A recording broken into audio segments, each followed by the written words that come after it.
What's up, everyone? Welcome to the Power Play with CJ. Today we're going to focus in on Mike Knuble, Washington Capitals, playing his 1,000th NHL game tonight. Pretty big deal. Congratulations, Mr. Knuble.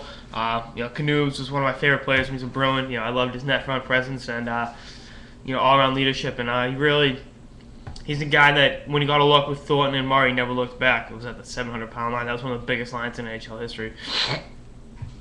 But Theo Fleury talked about in his book playing with him in New York when he was with the Rangers after he came up with the Red Wings, and he wasn't getting a lot of looks with the Rangers, and it took, like I said, getting a chance with Thornton and Murray to really turn into a 20-30 goal scorer.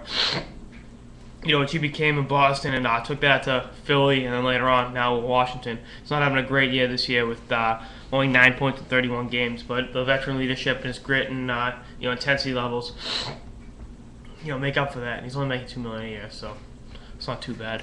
But I think that whole team's underachieving. Last year, I remember he scored in the Winter Classic. That was pretty cool. Like I said, I love Knubes. Love what he brings to the table. Brings it night in, night out. He just does things you can't teach. The leadership and the intensity, all that, and great tipping pucks in front of the net, and scoring the ugly goals. Got to go ugly to score a lot of times, and he's done that for a living for many years. A little backdrop on him. University of Michigan product.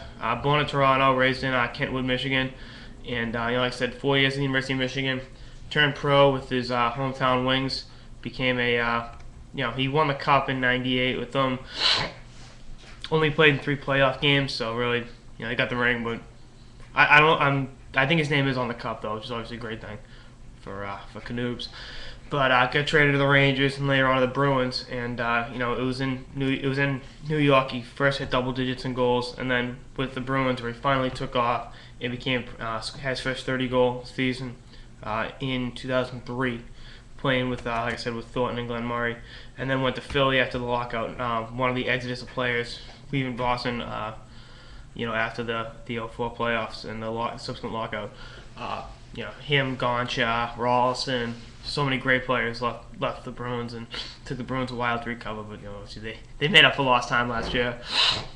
But went to Philly and became a fan favorite in Philly with his like I said, tenacity, net front presence.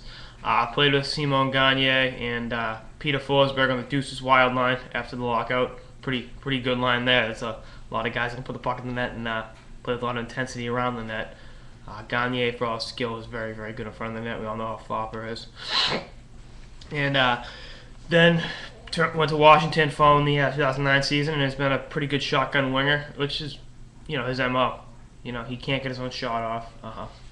Using a basketball term, kind of guy like that used to ride shotgun with skilled players, but he has his skill to, and he works the corners, does all that. And that complements the Ovechkins, the Backstroms, the Gagnes, and the Forsbergs of the world that can do all the scoring and the puck cycling. They need him to win the battles on the boards, and he's done that with elegance and grace for a number of years.